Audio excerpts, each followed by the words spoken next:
Bienvenue dans cette nouvelle édition du QG News. Au sommaire, le parti Liberté et Démocratie en Côte d'Ivoire s'est lancé dans la campagne pour les législatives. Contrairement à d'autres formations du Front du Refus qui boycottent les élections, le parti a choisi la voie des urnes pour s'opposer à la nouvelle constitution. Le Burkina Faso a célébré ce dimanche 11 décembre le 56e anniversaire de son indépendance. Les festivités sont déroulées dans la ville de Kaya, qui a bénéficié à cette occasion de la construction de nouvelles infrastructures. Et en Égypte, l'enquête sur l'attentat de dimanche contre une église copte du Caire avance. Les autorités annoncent avoir identifié l'auteur de cette attaque qui a fait au moins 24 victimes. Mais tout d'abord, au Zimbabwe, le ZANU-PF, le parti présidentiel, tient à partir de ce mardi son congrès annuel. Plus de 6700 cadres du parti y participent.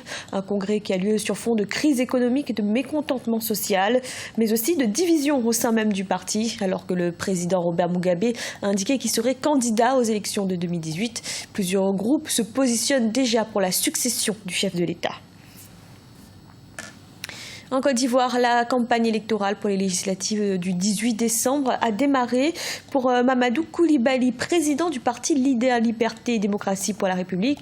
Ce scrutin doit permettre à l'opposition de continuer son combat contre la nouvelle constitution du pays. Reportage de notre correspondant Olivier Conan. Continuer le combat engagé dans le cadre du Front du Refus contre le référendum sur la nouvelle constitution, c'est l'objectif de Mamadou Koulibaly, président de Leader, Liberté et Démocratie pour la République.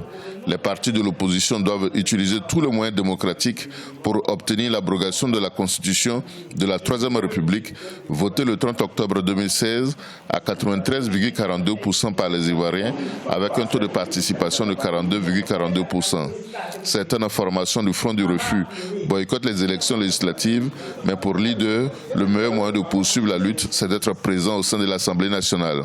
Nous irons en campagne partout où il y a des candidats pour expliquer aux populations que ces personnes qui demandent vos voix pour aller à l'Assemblée nationale, y vont pour empêcher que Ouattara applique sa constitution. Il aura besoin de lois organiques pour mettre en application cette constitution.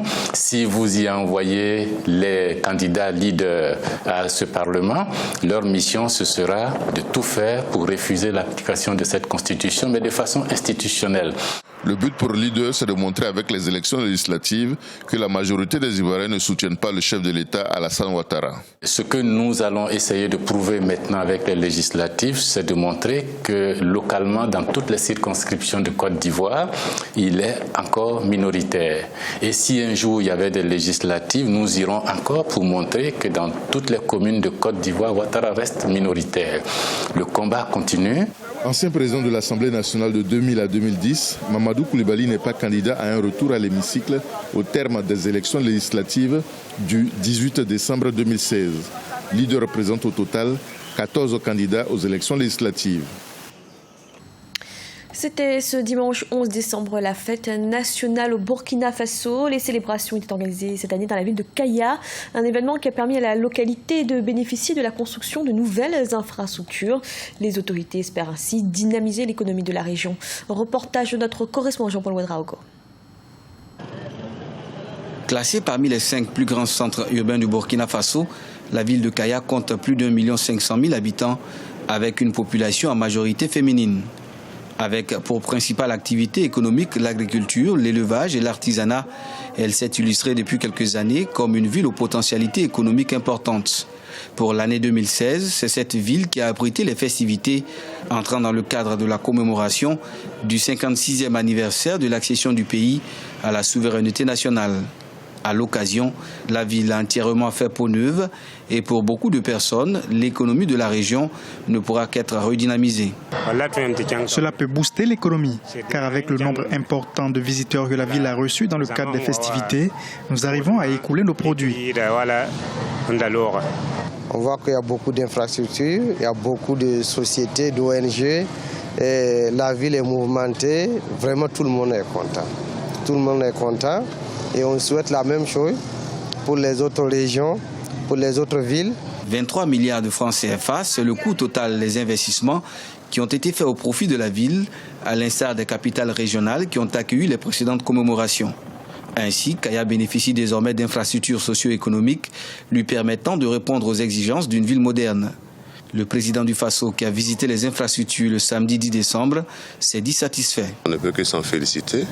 Il y a certainement des travaux complémentaires à faire, comme vous l'avez constaté, parce qu'il y a des questions d'assainissement à terminer.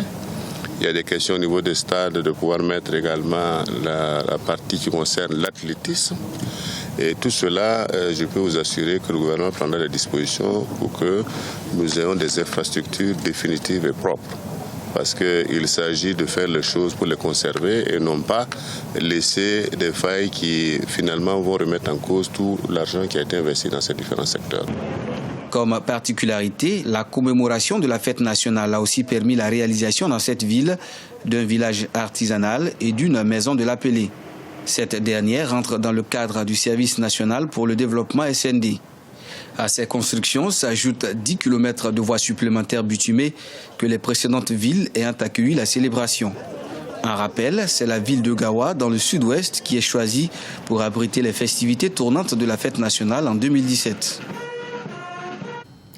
En Tunisie, près de 600 projets industriels ne sont pas achevés chaque année. C'est ce que révèle une étude de l'Agence de promotion de l'industrie et de l'innovation. En cause, les lourdeurs administratives, mais aussi un climat d'affaires peu favorable en raison de l'instabilité politique. Amira Benjabala, Jean-Pierre. En Tunisie, ce sont en moyenne 600 projets industriels par an qui ne sont pas réalisés. Il s'agit des conclusions d'une étude de l'API, l'Agence de promotion de l'industrie et de l'innovation. Cette faiblesse du niveau de réalisation des projets déclarés s'expliquerait par la complexité et longueur des procédures administratives, par un climat des affaires peu encourageant, mais aussi par l'absence d'un organe de contrôle efficace et rigoureux. Il y a lieu de demander à l'administration, aux entreprises publiques, d'être soumises à ce qu'on appelle un contrôle de gestion. Le contrôle de gestion va, en plus des contrôles normaux, financiers, etc., va regarder le taux de réalisation de ce qui a été approuvé dans les différents conseils, dans les différents comités d'investissement. Entre 2005 et 2015, plus de 7500 projets n'ont pas été réalisés. Ils devaient pourtant permettre l'employabilité de 236 000 personnes et cumuler un montant d'investissement de 12,5 milliards de dinars tunisiens. Le manque à gagner pour la Tunisie est plus que considérable. Si l'État lui-même n'arrive pas à réaliser ses projets, si l'API, qui est une agence gouvernementale, n'arrive pas à réaliser ses projets, si le budget de l'État n'arrive pas à être réalisé dans un pays quand même qui a recours à la dette. Vous savez, nous nous endettons pour ces projets. Donc, on paie de toute façon des intérêts pour tout ça. Et si on ne réalise pas en plus, c'est un surcoût qui n'est pas tolérable. La plupart des projets non réalisés concernent le secteur de l'industrie agroalimentaire, suivi par le secteur des industries mécaniques et électriques.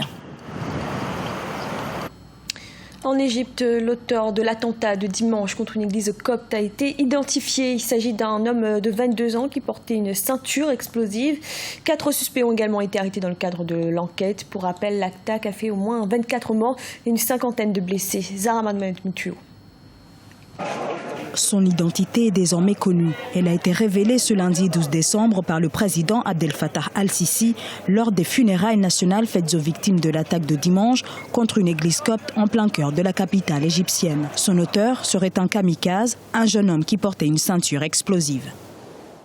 L'auteur de l'attentat est Mahmoud Shafik Mohamed Mostafa. Il a 22 ans et il s'est fait exploser à l'aide d'une ceinture explosive. Ce n'était pas une bombe. 3 hommes et une femme ont été arrêtés et 2 autres personnes sont toujours recherchées, a également précisé le chef de l'État égyptien. Dimanche, c'est tout un symbole qui a été visé.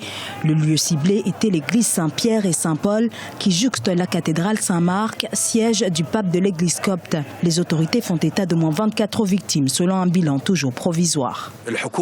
Le gouvernement et le Parlement doivent agir rapidement. Les lois doivent évoluer, c'est un fait. Les lois actuelles limitent le pouvoir judiciaire.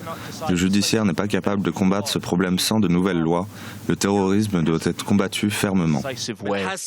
Les enquêteurs sont également sur la piste d'autres suspects. La communauté copte d'Égypte n'avait pas connu un pareil attentat depuis l'attaque qui avait fait plus d'une vingtaine de victimes. C'était il y a 6 ans à la sortie d'une église à Alexandrie. Ce journal a été réalisé par l'ensemble de la rédaction. Merci de l'avoir suivi. Retrouvez dans un instant une nouvelle édition de l'information.